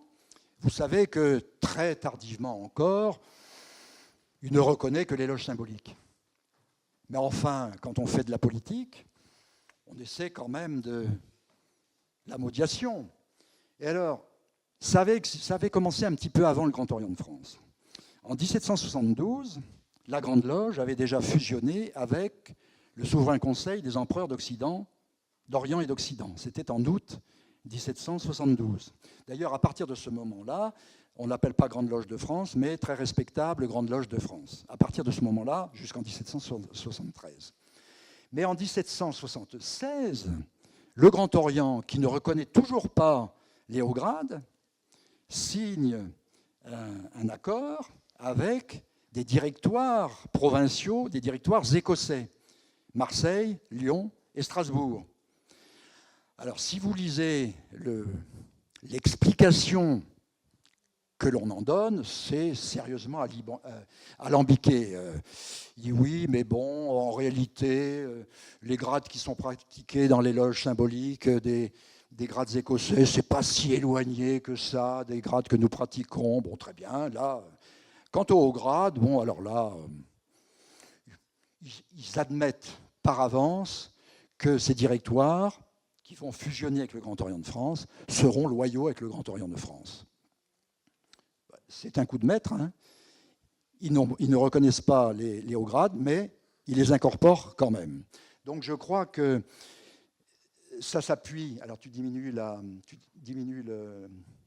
Alors ce cercle s'appuie sur est encadré par 3 ou 4 choses. D'abord, je le rappelle, une administration centralisée avec 3 chambres, ça c'est la force de frappe du Grand Orient de France. Il s'est doté de finances et d'un budget, je n'y reviens pas. Et puis, à la limite, on pourrait mettre une espèce de triangle en haut, ça ferait un temple. À gauche et à droite, il y aurait 2 colonnes. Alors, il y a une colonne de relations formelles, réelles, avec le territoire maçonnique. C'est ce que j'ai intitulé correspondance, parce que derrière correspondance, il y a vraiment un suivi très particulier des relations avec la province. Et il y a des instructions particulières aussi pour que tout ça soit enregistré à l'entrée et à la sortie des correspondances. Ça, ce sont les relations, réelles, formelles, tout ce que vous voulez. Et puis, il s'appuie aussi, autre colonne, sur le sceau, sur le mot de semestre. Je vais terminer là-dessus. Parmi les nouveautés du Grand Orient de France, c'est l'apparition du mot de semestre. Alors, ce n'est pas 1774 ou 1773, comme peut le dire Tory. En 1773, il y a un petit événement qui est à l'origine de ces mots de semestre. Mais le mot de semestre apparaît en 1774. C'est le mot de semestre, ce n'est pas les mots de semestre. Et plus tard, on décidera qu'il est sacré, et plus tard, on décidera qu'il est éplé, en 1776. Le premier usage d'un contrôle des frères qui assistent à une réunion du Grand Orient de France, c'est le banquet du 22 octobre 1773, le 22 octobre 1773 étant donc l'installation officielle du duc de Chartres. Il n'est pas encore duc d'Orléans. Il y a un banquet. Et là, le secrétaire général fait remarquer, il faudrait quand même qu'on contrôle un petit peu tout ça, il faudrait vérifier que tous ceux qui rentrent sont favorables au Grand Orient de France, sont reconnus comme tels par le Grand Orient de France. Ça, c'est une première par rapport au mot de semestre, mais ce n'est pas le mot de semestre. Le mot de semestre, ce sera 1774, mais vous aurez remarqué que 1773-1774, vous voyez apparaître le sceau, le vocabulaire particulier, l'administration, les finances, enfin, tout ce qui fait que le Grand Orient de France a pu traverser tous les régimes, les révolutions, les siècles, les guerres, alors que la Grande Loge auparavant, la plus longue Grande Loge qui a existé, c'est la Grande Loge de Clermont, 1773-1799. Les autres, ça bricole de 1745 à 1766, avec entre-temps des dissidences en 1760-62 avec Penny. Le Grand Orient de France, alors là, c'est là qu'on peut dire que le duc de Montmorency-Luxembourg était un visionnaire. Il a construit un organe avec toutes les chances de réussir, tout en introduisant de la démocratie, puisque le vote, la réunion régulière annuelle sont prévus. J'ai dit.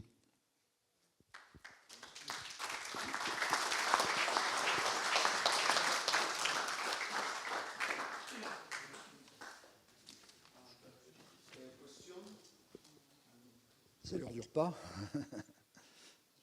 Pierre. C'est à Lucie.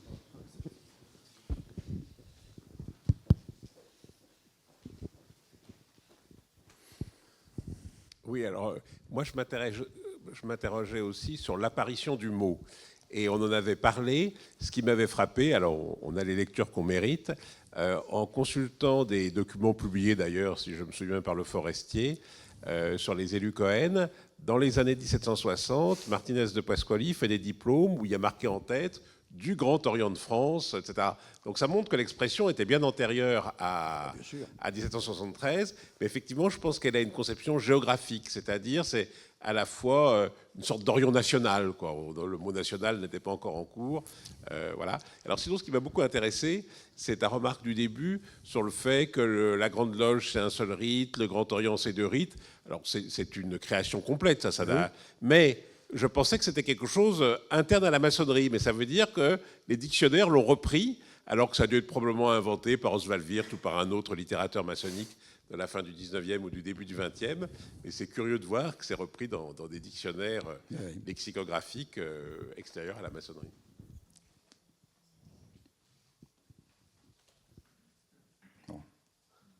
Enfin, vous l'avez compris, l'exposé de Jean-Luc, ça reflète ce que je dis souvent. En 1773, le Grand Orient de France a créé la bureaucratie maçonnique.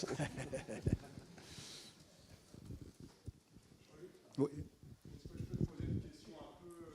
Oui. On verra Merci. si je peux y répondre. En 1889, le Grand Orient célèbre le centenaire de la Révolution française. Oui. Et donc, il aspire à avoir joué un rôle important dans ces événements de 89. Mais en fin de compte, comme on le sait tous, les révolutionnaires ont assez rapidement persécuté les loges. Donc, est-ce que tu peux nous expliquer un petit peu les relations, par exemple, entre les loges, les Girondins et les montagnards? D'où vient l'attaque? Et voilà, la question, c'est ça. D'où vient l'attaque vraiment contre les loges au moment de la Révolution française? C'est un peu en dehors du sujet. Oui, oui, mais on connaît la date à laquelle les loges ferment. Il y en a 3 ou 4 qui ont continué pendant la Révolution clandestinement de se réunir, mais 3 ou 4, c'est rien du tout. À partir de 1793, les loges ne se réunissent plus. Elles sont suspendues, elles se sont suspendues elles-mêmes. Et donc, c'est la date, donc c'est la grande période révolutionnaire. Et elles ne reprennent de l'activité que 3 ou 4 ans plus tard. 1796, 1797, ça conduira Rouetier de Montalot, qui, un personnage dont je n'ai pas parlé parce qu'il est intéressant pour le siècle d'après, il est intéressant pour le XVIIIe siècle aussi, parce que ce qu'on ignore quelquefois, c'est que Rouetier de Montalot, un peu comme l'abbé Pingré pour la bibliothèque Sainte-Geneviève, il avait sauvé la bibliothèque Sainte-Geneviève, l'abbé Pingré qui était un frère de l'Étoile polaire. Rouetier de Montalot est le sauveur des archives du Grand Orient de France. C'est lui qui les a planquées, ce qui nous permet aujourd'hui de travailler. Et Rouetier de Montalot, à côté de ça, bon, c'est le père du rite français. Donc à partir de 1796-97, Rouetier de Montalot est institué patron de la maçonnerie, puisqu'on n'a plus de grand maître, il a été guillotiné. Et en même temps qu'il travaille avec son équipe à faire prospérer le rite français, qui existe, qui a été mis en œuvre quelques années auparavant tout de même, il travaille aussi à unifier la maçonnerie, c'est-à-dire à faire se rapprocher le Grand Orient de France de 1773 et la Grande Loge de Clermont de 1773 aussi. C'est lui qui est le père aussi de cette fameuse union de 1799, qu'on appelle Concordat d'ailleurs, comme il y aura le Concordat de 1804 quelques années plus tard. Donc, là, ma réponse, c'est ça, c'est la chronologie, 1793. En fin de compte, ce que moi je ressens, peut-être je me gourre complètement, mais moi ce que je ressens, c'est qu'en 1889, la commémoration du 100e anniversaire de la Révolution française, la façon dont on aborde l'événement correspond aussi à la façon dont le Grand Orient a fait sa propre révolution interne après le Second Empire. Bah, évidemment. Et donc c'est une projection de cette révolution interne après le Second Empire qui est projetée sur la révolution, la première de 89. Et en fin de compte, voilà, c'est ça un peu. Mais c'est évident que chaque institution prend dans l'histoire ce qui va dans le sens de sa démonstration. Malheureusement, c'est plus de l'histoire, là, c'est de la propagande. Bon. Mais oui.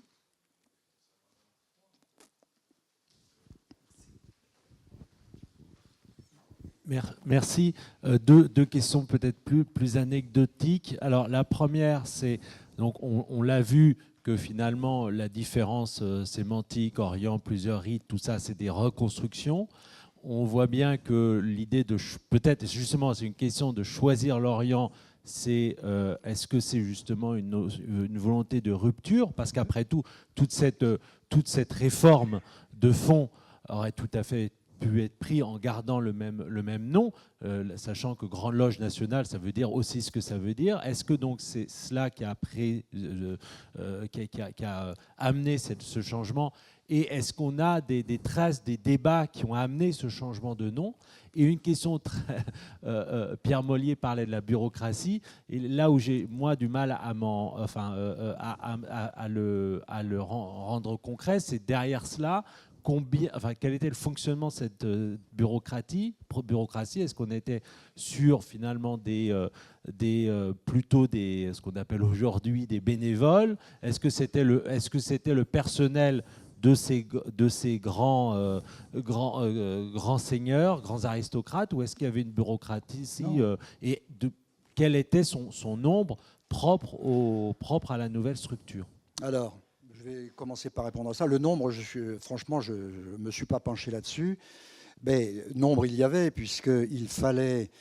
alors, les comptes rendus étaient faits par les propres frères à l'intérieur des tenues. Il y avait donc ce qu'on appelait le plumitif jusqu'en octobre 1773, et après esquisse. Et après, c'était mis en forme sous forme de procès-verbal. Ça, c'était fait par les frères eux-mêmes, étant désignés comme aujourd'hui. Comme aujourd'hui, il y a quelqu'un qui tient le compte-rendu de la tenue. Pour ce qui est du reste, là, il y avait des, entre guillemets, des fonctionnaires du Grand Orient qui existaient, qui étaient rémunérés pour ça.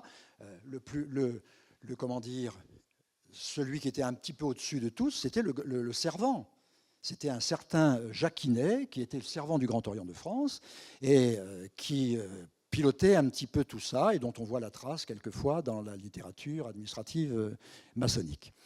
Pour ce qui est du choix, le choix, alors c'est un petit peu ambigu, parce que, comme je vous ai dit, le sceau du Grand Orient, la première trace que je trouve, c'est le 2 juin. Or, ceux qui seront les futurs dissidents commencent à s'agiter, mais n'ont pas encore montré vraiment les crocs. Ce sera tout au mois de juin.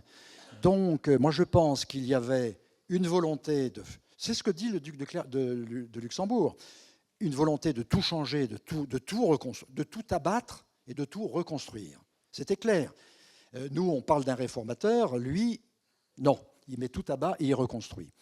Mais je pense que cette idée-là a été accélérée par la résistance des vénérables, des maîtres de loge de Paris.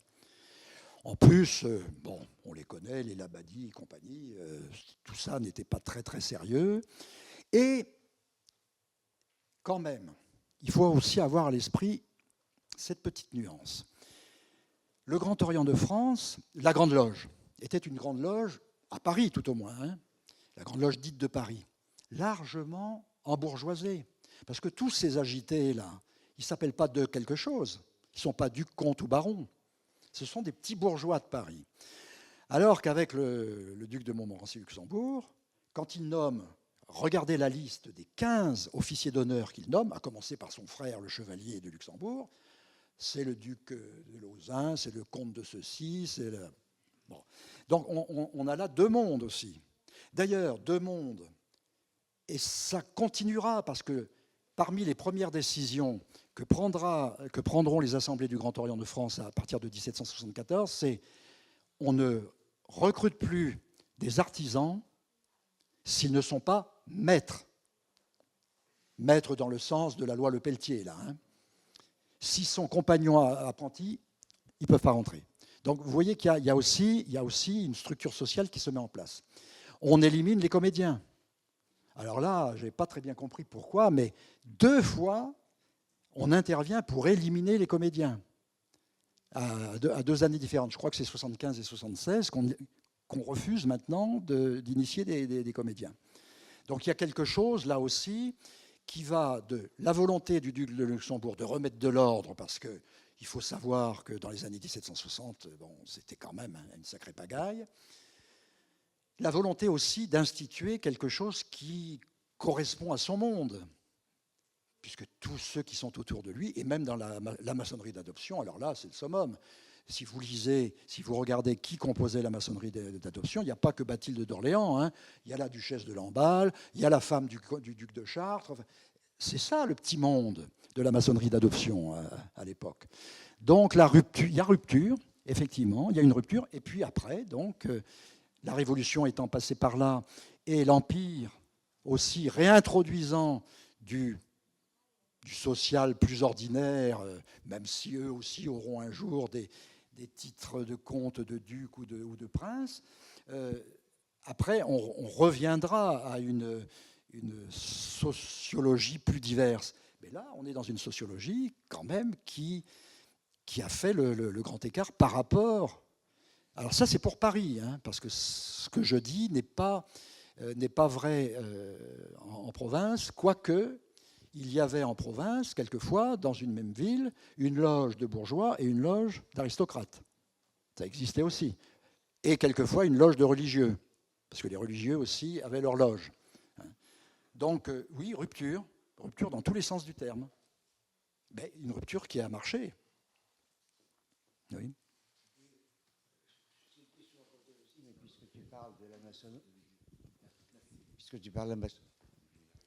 Puisque tu parles de la maçonnerie d'adoption et de Bathilde d'Orléans, moi, ce qui m'a surpris, j'arrive pas à comprendre pourquoi les loges féminines vont disparaître en 1870. En 1870, pardon. Les loges féminines vont disparaître du Grand Orient de France. Est-ce qu'on sait pourquoi? Moi, je ne sais pas si elles ont disparu en 1870. Elles étaient déjà, pour ainsi dire, inexistantes depuis le milieu du XIXe siècle. Les loges féminines, elles ont perduré encore un peu sous l'Empire, mais après, tu n'as plus de loges féminines. Les femmes des ateliers masculins sont associées à la maçonnerie, mais pour les bonnes œuvres. Ça, on le voit, par exemple. Moi, j'ai étudié les ailées philanthropes de Paris. Les femmes sont associées, ça c'est clair, mais elles ne sont pas initiées. Et ça, c'est depuis 1870, peut-être que ça existe. Il y a eu une décision, je ne la connais pas. Ce qu'on lit, c'est qu'il y avait, avant 1870, et je ne me trompe pas de date, 10 loges féminines au Grand Orient. 10 loges. Ça représentait déjà peanuts, alors qu'il y en avait beaucoup plus sous l'Empire. Et moi, la maçonnerie féminine, elle a commencé à disparaître avec la Restauration, hein, sous Charles X. Et donc, il y avait peut-être 10 loges qui subsistaient, mais les femmes avaient été remises à leur place, entre guillemets, c'est-à-dire faire du social, pour le compte de la loge de leur mari. Mais elles le faisaient volontiers, d'ailleurs.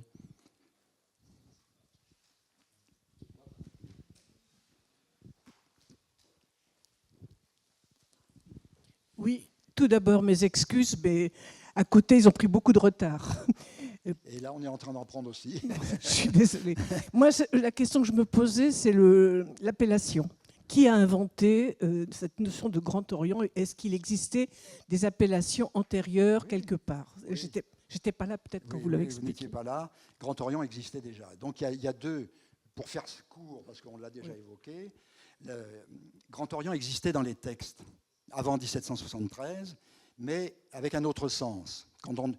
Une ville était à l'Orient, une loge était à l'Orient de telle ville, mais on utilisait Grand Orient pour les loges mères ou les loges provinciales ou la loge du comte de Clermont à Paris. Grand Orient voulait dire, avant 1773, localisation capitale. Alors, la capitale pouvant être Lyon, d'ailleurs, hein, parce que moi, j'ai trouvé des lettres datées de la Grande Loge provinciale de Lyon où on met du Grand Orient, de Lyon. Donc, la loge capitale dans le sens étymologique du terme. Après 1773, on efface la Grande Loge de France, et c'est dit dans les textes, on l'efface, on ne veut plus qu'il y ait de traces, et on choisit de transformer le terme Grand Orient, qui voulait dire le lieu, en Grand Orient, qui veut dire l'institution. Aujourd'hui, on dit obédience. C'est la France qui est la première à retenir. bien sûr. C'est Bien tout ce sûr. que je voulais savoir. Bien sûr, oui, oui. Le premier Grand Orient, c'est le Grand Orient de France.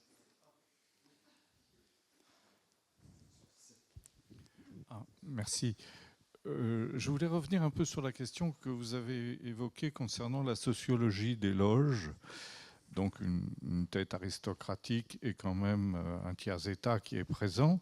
Mais est-ce que ce n'est pas justement dans cette sociologie que l'on peut trouver l'explication de la disparition en 1993 des loges du paysage français, étant donné qu'il y a de telles contradictions dans la société française par rapport à cette construction quand même très ancien régime, qu'elle ne peut que voler en éclats au moment de la Révolution. Ça, c'est le premier point. Le deuxième point, c'est effectivement aussi la capacité de la franc-maçonnerie à, à récupérer ce que peuvent dire les ennemis sur elle. En particulier, la franc-maçonnerie est à l'origine de la Révolution française. Donc elle s'en fait gloire, alors que quand on regarde en détail, ce n'est pas aussi évident que ça. Dernier point, qui est un peu un paradoxe, mais un paradoxe assez intéressant, c'est que la structure, même si elle a volé en éclats, perdure, telle qu'elle est construite au départ, telle que vous nous expliquez. C'est formidable. Mais malgré les vicissitudes de l'histoire, elle continue à perdurer. Ce qui prouve qu'en soi, la structure était bonne. Voilà. C'est ce que je dis. C'est oui, pour, pour ça que j'ai bien dit que c'est moi qui reconstruis ça, mais le résultat, c'est ça. Alors, pour ce qui est de la sociologie, les loges n'ont pas été interdites. Elles se sont auto-censurées. Et ça a même commencé avant 1793. Par exemple, la Grande Loge de Clermont. En 1789, elle se met sous l'autorité du grand maître, duc de Chartres, prince du sang. En 1790, on était déjà un an après le début de la Révolution, elle garde grand maître, mais elle enlève duc de Chartres. Enfin, duc d'Orléans, pardon, puisqu'il était duc d'Orléans en 1789-90. Donc, de l'autocensure, elle a commencé dès 1790, ça c'est clair. Et puis avec les événements parisiens, en 1793, tout le monde s'est arrêté, sauf quelques-unes, 4 ou 5, pas plus, qui ont continué un petit peu de travailler. Pendant 3 ou 4 ans, il n'y aura plus de maçonnerie active à Paris. Il y en aura en province. Mais la province, ce n'est pas Paris. Voilà. Est-ce qu'on sait à partir de quand le terme Orient est utilisé dans la maçonnerie continentale ? Par exemple, dans la maçonnerie anglo-saxonne, on n'utilise jamais le terme de l'Est pour désigner une localité. Dès les années 1730, en France, on utilise le mot Orient. Orient pour localisation. Oui, donc là, c'est bien, on comprend pourquoi ça a été mis en place et que ça fonctionne. Est-ce qu'au même moment, il y a des endroits qui résistent à Paris? Est-ce qu'il y a des provinces où longtemps on va continuer à avoir quelque chose qui est centré localement, je ne sais pas, en Provence, dans le sud-ouest? Non, mais surtout pendant cette période-là, les grandes loges provinciales n'ont pas baissé toutes leurs gardes. D'ailleurs, on le verra au début des années 1800, celle qui s'institue Grande Loge écossaise, et derrière tout ça, on verra réapparaître Grastilly et compagnie, va vouloir aussi se réaffirmer. Mais bon, là, ça va tomber à plat. Mais effectivement, dans les provinces, il y a des grandes loges provinciales, c'est ce que j'ai dit. Marseille, Toulouse, Bordeaux, Lyon, Strasbourg, c'est assez périphérique. Nantes, pas vraiment, mais Bordeaux, Toulouse, Marseille, Lyon et Strasbourg, effectivement, se réclamaient d'une certaine autonomie qui a été refusée progressivement, d'où l'accord.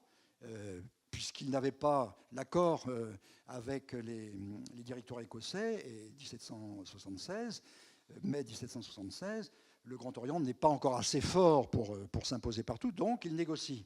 Enfin, il avait bien dans la tête de réunifier et de centraliser tout ça. C'est ce qui lui est souvent reproché, d'ailleurs, d'être trop centralisateur. encore aujourd'hui. Ah, la ultima. Pour revenir au cœur du sujet sur la mutation du nom Grand Orient, il y a à ce même étage, à la bibliothèque André Doré, des patentes militaires, des tableaux de loge militaires qui sont à l'Orient du régiment.